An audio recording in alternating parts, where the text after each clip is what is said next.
Esses são os 5 livros que mudaram a minha vida, seja do ponto de vista dos meus relacionamentos ou da minha relação comigo mesma.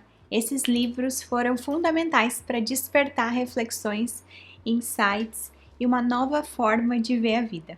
Nesse vídeo eu vou compartilhar contigo 5 livros que foram e são muito importantes na minha vida hoje, contribuíram muito para a minha saúde mental, e eu quero deixar aqui então os pontos importantes de cada um e contar por que eles foram tão importantes assim e são tão importantes assim na minha vida. Se tu não for inscrito aqui no canal, aproveita para te inscrever e já deixar o teu like nesse vídeo.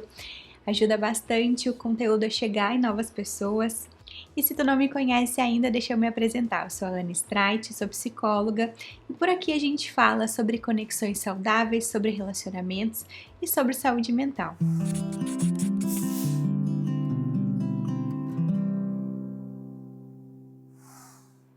Vou começar falando sobre esse livro aqui, A Insustentável Leveza do Ser. É um livro de romance, conta a história então de um casal e todo o romance deles, mas o que eu acho de importante nesse livro aqui é um livro assim totalmente fora da curva. Tem pessoas que acham ele um pouquinho mais denso de ler porque ele é bem descritivo, mas esse livro foi importante para mim, é um livro de referência. Ao longo de muitos momentos da minha vida eu volto para ele, porque ele traz uma análise para a gente poder pensar sobre a diferença, e o título já entrega, né? A insustentável leveza do ser. Então ele vai falar sobre a diferença da leveza e até desse estereótipo de leveza e das coisas pesadas.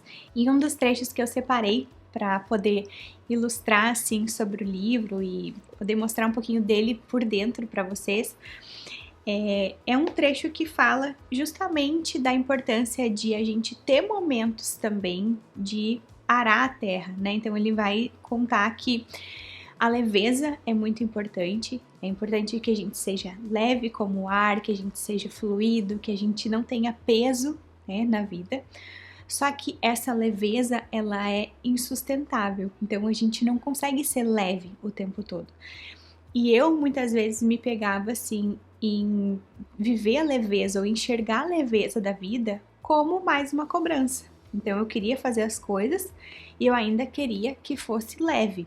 E ótimo, o princípio disso é maravilhoso, só que nem sempre é possível. E ao longo do romance, ao longo do roteiro, ele vai contando, né, em vários exemplos diferentes, que é importante que a gente tenha momentos, como ele diz, de preparar a terra.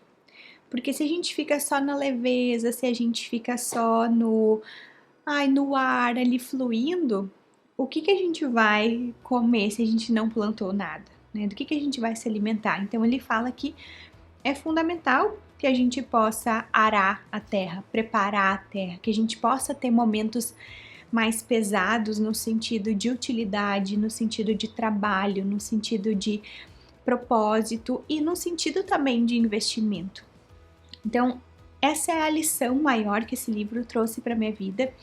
E todas as vezes que eu me pego, assim, vendo a leveza como essa obrigação, ou quando eu me pego, muitas vezes criticando um padrão de trabalho, ou criticando um movimento meu de ir em busca de plantar coisas, ou de investir em coisas que são importantes para mim, que muitas vezes vai ser sobre o sol, muitas vezes vai ser a gente poder dar o peso real para as coisas. Eu me lembro desse livro. Então a lição importante e que mudou a minha vida foi de poder ter um outro olhar para a leveza e um outro olhar para o peso.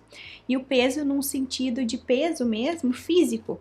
Então assim, é importante a gente dar o peso para algumas coisas, para a gente poder ponderar. Quando a gente não dá o peso para as coisas, é como se a gente vivesse de uma forma um pouco mais banal, ou às vezes até mais infantil, sabe? Eu não dou peso para o que eu falo, eu não dou peso para as minhas ações, eu vou vivendo a vida ali como se fosse uma coisa, enfim, sem um propósito, sem um sentido. Eu não me preocupo em fazer as coisas bem feitas, em preparar a terra, em arar a terra, porque eu quero ter uma boa colheita logo mais. Então, esse livro ele é importante para mim justamente por isso, porque ele trouxe essas reflexões a respeito do peso e da leveza. E o trecho que eu escolhi para falar sobre ele é esse aqui. Quanto mais pesado o fardo, mais próxima da terra está a nossa vida, e mais ela é real e verdadeira. Por outro lado, a ausência total de fardo faz com que o ser humano se torne mais leve do que o ar, com que ele voe, se distancie da terra. Do terrestre faz com que ele se torne semi-real, que seus movimentos sejam tão livres quanto insignificantes. Então, o que escolher? O peso ou a leveza? E esse trecho eu acho fantástico, porque ele associa muitas vezes a leveza com esse termo, com a ideia da insignificância. Muitas vezes o que tem peso para nós, o que importa para nós, são coisas que significam, são coisas importantes. Então, a escolha, né, do peso e da leveza, não no sentido radical, mas no sentido de a gente poder ter momentos, e foi essa lição que eu tirei desse livro, e por isso que ele é um livro importante para mim, porque eu consigo poder estar de olho em que momentos que eu tô ali focando na leveza, e eu acredito que sim, ela é muito importante, mas também em que momentos que eu vou olhar para o que importa para mim, para o que tem peso na minha vida, para quando alguém me fala alguma coisa, qual que é o peso que eu tô dando para aquilo? Qual que é o peso que eu tô dando para as minhas atitudes? Qual que é o peso que eu tô dando para os meus planos, para o que importa na minha vida? Então, a lição que fica é justamente isso, poder a gente avaliar, assim, no sentido de peso e leveza, sem desconsiderar o peso, sem ter uma idealização de que a gente vai ter uma vida leve, com florzinhas e com uma coisa assim que daqui a pouco não vai ter uma importância, não vai ter uma significância, e quando a gente olhar para trás, isso vai ter um peso, né? Vai ter uma consequência. Então, poder dosar o peso e a leveza, para mim, fez toda a diferença e também me ajudou a tirar a leveza como mais uma cobrança, como mais algo que tem que ser leve, né? Se for leve e ao mesmo tempo significativo, que legal, mas tem algumas coisas que não dá, algumas coisas realmente elas vão ter o seu peso e é importante a gente saber lidar com ele. O segundo livro que eu escolhi é o livro Autocompaixão, Pare de se torturar e deixe a insegurança para trás, da Kristin Neff. E fico muito feliz de participar de um evento, de ser palestrante no mesmo congresso que ela vai estar, no congresso da Weiner em 2024. É uma autora muito dedicada ao conceito de autocompaixão, e quando eu entendi o que era autocompaixão, fez toda a diferença na minha vida. Eu via que eu não era nem um pouco compassiva comigo, né? Então eu não era autocompassiva. E a autocompaixão, para quem nunca ouviu falar nisso, é a gente poder ser uma boa amiga da gente mesma, a gente não se punir pelas nossas imperfeições, não ficar se punindo, se criticando o tempo todo pelos nossos erros, bem no sentido também da gente não idealizar a leveza, a gente não idealizar que a gente vai ser alguém perfeito ou que a gente nunca vai errar. E muitas vezes a gente tem essa expectativa, a gente se coloca nesse lugar de quem precisa sempre fazer o certo, o correto, o perfeito, e isso é nos distanciar da nossa humanidade. Então, esse livro mudou a minha vida e é fundamental para a minha saúde mental, porque quanto mais autocompaixão eu consigo viver, consigo colocar em prática e exercitar com relação a mim, mais eu sinto que eu posso me desafiar, mais eu sinto conexão comigo, mais eu sinto que os meus erros ou as minhas imperfeições, as minhas limitações têm menos importância, e aí isso traz um reflexo de que eu consigo e eu posso focar mais nas minhas habilidades sem me sentir melhor do que ninguém, porque isso também ela traz no livro aqui. Não é sobre comparação, competição, é sobre a gente estar ali se sentindo valorizada por quem a gente é e fazendo algo de muito mais compaixão, de muito mais conexão também, tanto com as outras pessoas quanto com a gente mesmo. Separei também uns trechos aqui para compartilhar contigo. Então ela vai falar aqui nesse trecho que tem 3 portas para a gente acessar a autocompaixão. A primeira delas é a gente ser bondoso e cuidadoso com a gente mesmo. Então aqui já começa uma questão importante, né? O quanto aqui tu tem sido bondoso, bondosa contigo, quanto que tu tem sido realmente cuidadoso, cuidadosa contigo, né? De coisas muito básicas, assim, tu tem dormido o suficiente, tu tem te hidratado, tu tem comido coisas nutritivas, tu tem feito coisas que são importantes para ti, isso é cuidado. Né, a tua roupa é confortável, tu te veste de um jeito que tu gosta, que tu te olha no espelho e acha legal, ou tu tá ali com uma roupa apertada, com um sapato que não tem nada a ver, com um cabelo que não é o teu, né? Isso é cuidado, são pequenas coisas que a gente faz em prol da gente mesmo, no sentido de amor, no sentido de poder ter uma boa relação com a gente mesmo. E a segunda porta que ela diz é que lembre-se de que encontrar a dor é parte da experiência humana compartilhada. Então, isso é importante da autocompaixão, que é a gente não querer uma ilusão de uma vida sem dor ou a ilusão de uma vida perfeita. Muitas vezes é justamente o sofrimento que vai nos conectar, muitas vezes é a gente ver a outra pessoa vulnerável que vai fazer com que a gente tenha vontade de cuidar dela ou de que vai gerar interesse por ela, ou que vai também nos aproximar do que no conceito de autocompaixão a gente chama de humanidade comum. Todo mundo sofre, todo mundo tem as suas limitações, todo mundo já teve ali uma situação de vida complicada, difícil, e são nesses momentos que a gente se encontra como humanos, né? Então, descartar isso é a gente começar aqui a viver como se fosse robôs, ou como se a gente fosse assim, cumprir um protocolo que muitas vezes é uma fachada.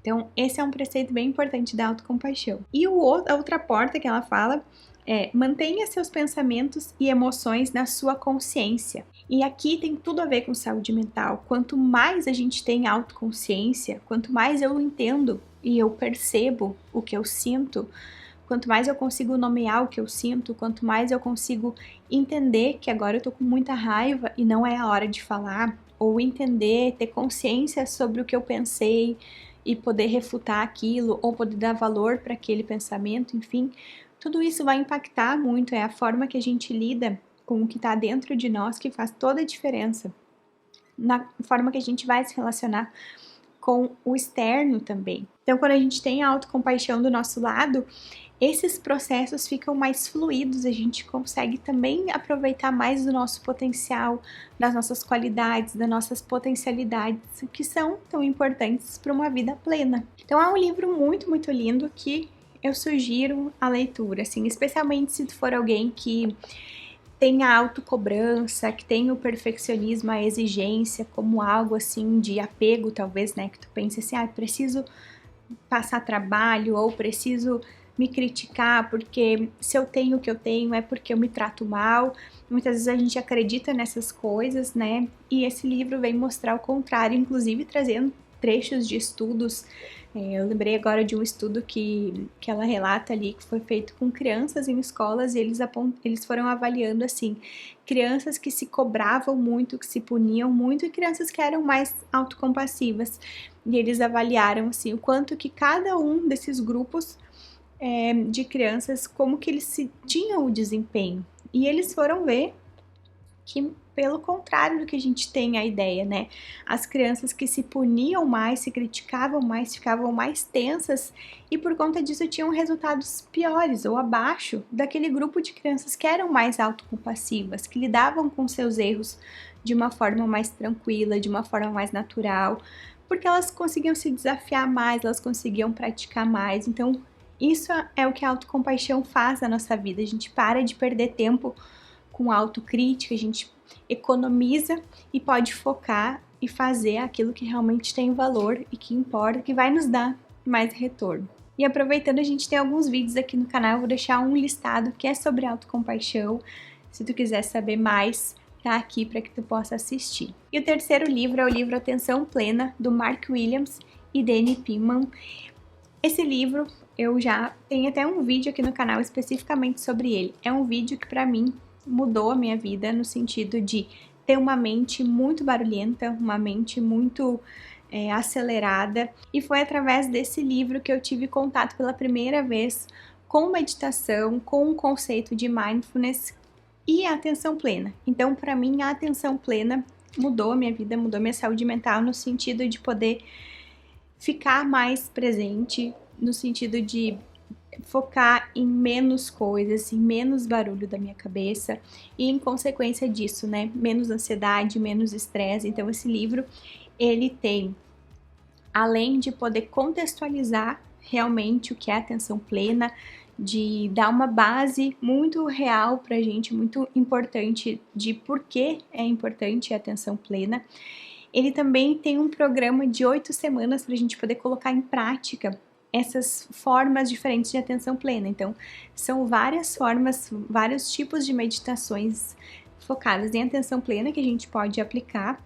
E eu fiz esse programa de meditação, então eu fiz essas 8 semanas, levei bastante tempo para fazer, que é o que eu conto nesse outro vídeo, mas essas 8 semanas mudaram a minha vida e todas as vezes que eu vejo, assim, que eu tô muito acelerada, que eu tô mais ansiosa, ou mesmo que eu tô me criticando muito, que eu tô me cobrando muito, é porque eu tô desconectada dessa ideia de atenção plena.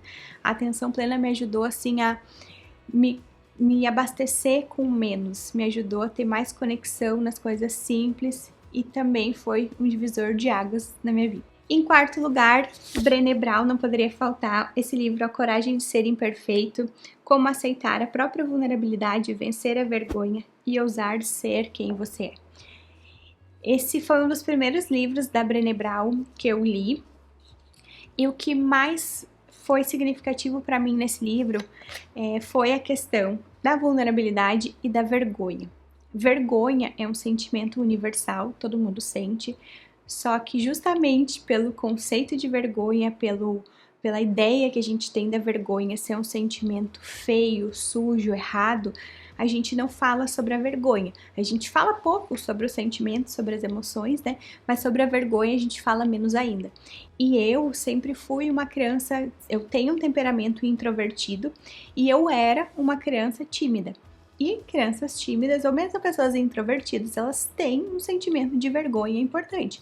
Não quer dizer que as outras pessoas não tenham, só que cada um vai ter formas diferentes para lidar com a vergonha. E se a gente é mais tímido, a timidez, ela é uma questão difícil de a gente encarar e ela está muito associada com a vergonha, com uma sensação de inferioridade, com uma sensação de fazer errado. Então, quando eu pude ressignificar o papel da vergonha, que foi uma das grandes lições que esse livro me trouxe, eu também tive muito mais liberdade, né? Claro que eu fui ao longo da vida e também com esses movimentos, tanto de leitura, quanto de terapia, quanto de desenvolvimento pessoal, fui deixando a timidez de lado, fui conseguindo aceitar a minha introversão, mas sem de um jeito que eu ficasse ali tímida, acuada, né?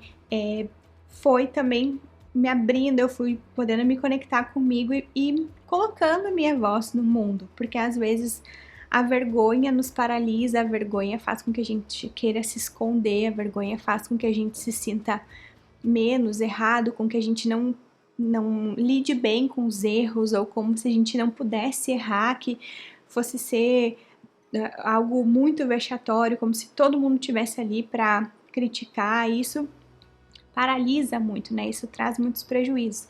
Então esse livro, assim, eu já li algumas vezes, às vezes que eu pego ele para ler algum trecho ou outro, eu sempre absorvo coisas novas.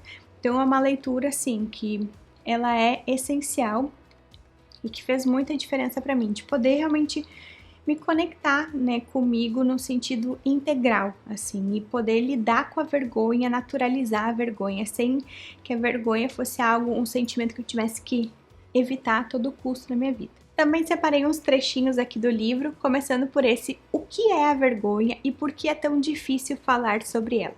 Então ela diz que ela costuma começar todas as palestras e todos os textos sobre vergonha com as 3 primeiras coisas que as pessoas precisam saber sobre o assunto. 1. Todos nós a sentimos. A vergonha é universal e constitui um dos sentimentos humanos mais primitivos. As pessoas que não experimentam esse sentimento são carentes de empatia e não sabem se relacionar. 2. Todos nós temos medo de falar sobre a vergonha. E 3. Quanto menos nós falarmos sobre a vergonha, mais controle ela terá sobre as nossas vidas. E o quinto livro que eu escolhi, que foi um livro também que me trouxe muita riqueza na vida, É o livro da Ana Cláudia Quintana Arantes, A Morte é um Dia que Vale a Pena Viver, e um excelente motivo para se buscar um novo olhar para a vida. Então, assim como eu penso que é importante a gente falar sobre a vergonha, é também essencial que a gente fale sobre a morte, porque quanto mais a gente se conecta, quanto mais a gente dá o peso para a morte no sentido de que vai acontecer, que, como dizem, né, é a nossa única certeza, mais a gente consegue pegar a nossa vida ali, agarrar a nossa vida e fazer dela algo que vale a pena, né? Uma vida que realmente tem a nossa cara. Então, quanto mais a gente fala sobre morte, mais a gente consegue dar valor para a vida, mais a gente consegue ter uma vida com significado, com importância. Então, esse livro, ele foi importante para mim nesse sentido de poder olhar para a vida de um outro jeito, olhar para a morte como parte da vida, mas sem aquele lado mais superficial ou com simplesmente um medo e aí a gente não fala, a gente não entende. Então, essa autora eu acho fantástica, assim, a Ana Cláudia Arantes, ela tem outros livros também que são muito importantes, todos com muita profundidade, todos com muita conexão. E separei alguns trechos também para compartilhar desse livro aqui. Quando temos a experiência do tempo, o que determina o significado do que foi vivido é o como foi vivido. O tempo confere sentido àquilo que foi vivido, independentemente do ocorrido. O morrer devagar significa que haverá mais tempo para pensar na morte. E é isso o que muitos temem e não querem. As pessoas não querem ter mais tempo para pensar na morte. E um outro trecho, né? Ela diz então: diante da consciência da morte, olhamos para a vida que tivemos até aquele momento e repensamos nossas escolhas. Chega aquele momento em que pensamos: será que eu vim pelo caminho certo? Será que se eu tivesse dado a volta, teria sido mais rico e a morte teria demorado mais para chegar? E aí, além disso, ela compartilha também algumas lições de um outro livro que se chama Antes de Partir, uma vida transformada pelo convívio com pessoas diante da morte.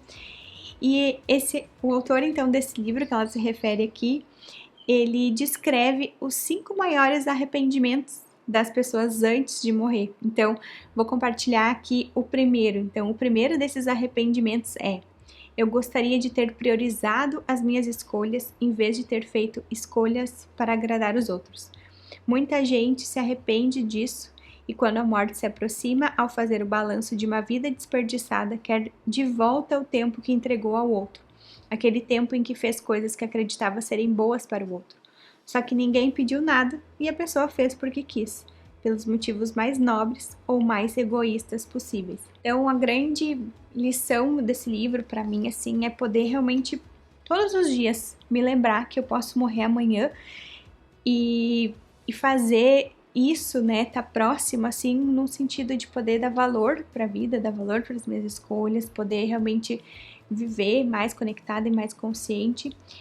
E também no sentido de construir uma vida que vale a pena, para que lá no momento da morte eu possa olhar para trás e sentir que o meu caminho foi meu, que as minhas escolhas foram minhas, que eu possa ter menos arrependimentos e mais, assim, satisfação para olhar para isso. Então, esses foram os 5 livros que eu escolhi compartilhar aqui. Eu sugiro muito fortemente a leitura deles, porque são livros realmente muito especiais. Eu sempre, quando falo de um livro, quando eu termino um, eu penso, né, que o que a gente levou ali alguns dias para ler são coisas que uma outra pessoa às vezes levou 10, 20 anos para construir uma teoria, para organizar suas ideias. Então, eu dou muito valor para o que tem aqui, esses livros são especiais, espero que tu tenha gostado desse formato de vídeo. Se tu gostou, deixa aqui para que eu possa saber das tuas impressões. Se tu já leu algum, também me conta, para a gente poder trocar figurinhas. E espero que esses livros e muitos outros possam ajudar a enriquecer a tua vida, a tua saúde mental e a tua relação contigo mesma. Um super abraço, muito obrigada por ter assistido até o final e até o próximo!